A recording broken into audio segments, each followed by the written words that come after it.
Eh bien, salut à toutes et à tous les amis, c'est Mister Frigol Magix. Aujourd'hui on se retrouve pour une nouvelle vidéo. Donc je sais que ça fait extrêmement longtemps que j'ai pas sorti de vidéo sur ma chaîne YouTube. D'ailleurs je vous remercie pour les 200 abonnés, ça me fait extrêmement plaisir.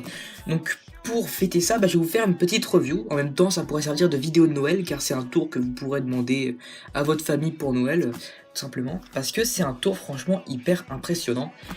Qui vaut vraiment la peine d'être vu. Donc c'est pour ça que je vais faire une petite review sur ce tour. Ce tour c'est The Journey de Matt Johnson, donc c'est un ending card at any number, aussi connu sous le nom de carte au nombre en français. Et en fait c'est un DVD, une vidéo vous expliquant plusieurs routines, plusieurs façons différentes d'arriver au Ahakan que l'on connaît tous. Donc une carte dite par le spectateur se retrouve à la position dite par le spectateur. Pour commencer cette critique, je vais tout simplement vous proposer une petite démonstration. Allez, à tout de suite. Donc, pour la démonstration, malheureusement, je n'ai pas de spectateur, mais on va faire comme si il y avait un spectateur. Donc, imaginons que le spectateur nous dise une carte. Donc, cette carte sera inscrite dans ce bout de papier. On va dire que c'est une sorte de prédiction, si vous voulez savoir, mais et nous dit un nombre au hasard. Donc, pour choisir le nombre, j'ai pas d'autre objet qu'un paquet de cartes. Donc, ce que je vais venir faire, c'est choisir deux cartes au hasard dans le paquet, puis additionner leur valeur.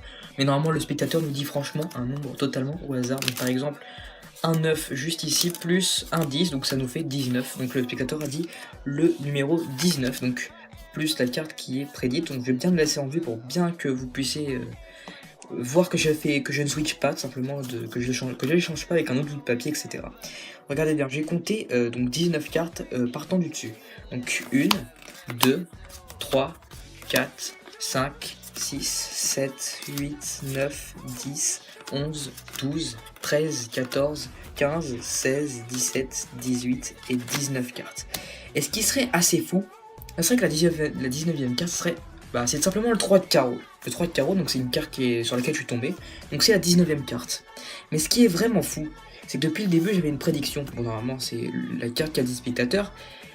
Et si on regarde bien cette prédiction, c'est marqué dessus 3 de carreau. Et donc voilà. Voici à quoi ressemble The Journey de Matt Johnson. On passe tout de suite à la critique. Donc pour la critique de ce tour de magie, j'ai quelques points positifs, quelques points négatifs. Donc les premiers points positifs, excusez-moi, c'est avec un jeu emprunté et mélangé par le spectateur. Donc ça c'est la première routine qui nous explique. Mais sinon après vous avez une routine avec un jeu que vous avez préalablement truqué. Bon, il y a quelques cartes dans le paquet qui est truqué. Donc, je vais pas vous dire tout le tour, mais voilà. Donc vous avez des façons de le faire avec truqué. Mais moi je préfère la toute première façon, avec un jeu emprunté, mélangé, etc. Et ça reste toujours à peu près la même méthode. Sinon, ce qui est des points négatifs, il y en a qu'un seul en fait, c'est les angles. Les angles seront vos pires ennemis. C'est-à-dire que les personnes qui seront derrière vous verront toute la routine se passer devant eux, verront tout le trucage, on va dire. Et donc ils pourront le dire aux vrais spectateurs qui se trouvent devant vous et donc casser le mythe du tour. Et donc je trouve ça un peu dommage. Sinon un tout petit point négatif que j'ai trouvé, c'est que si vous êtes débutant, ça va être un peu compliqué de commencer par ça. Avec un peu d'entraînement vous y arriverez, mais si vous êtes vraiment débutant, je vous conseille pas du tout de commencer à vous entraîner par ce tour-là.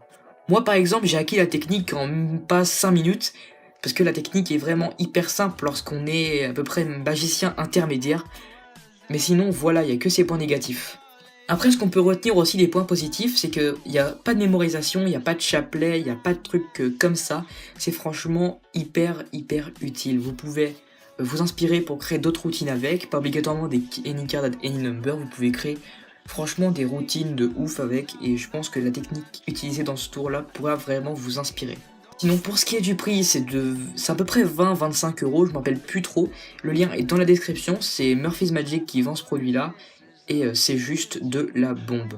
Donc voilà, j'espère que cette vidéo vous a plu, n'hésitez pas à vous abonner et surtout à liker, c'est super important avec le nouvel algorithme YouTube. Likez cette vidéo et ça me ferait énormément plaisir, comme ça me permettra de gagner plus de visibilité. Et donc comme ça, je vous remercierai encore plus et ce serait vraiment hyper cool. Donc allez, salut à tous. Mais là franchement, il n'y a aucun chapelet, vous n'avez pas besoin d'avoir une mémoire.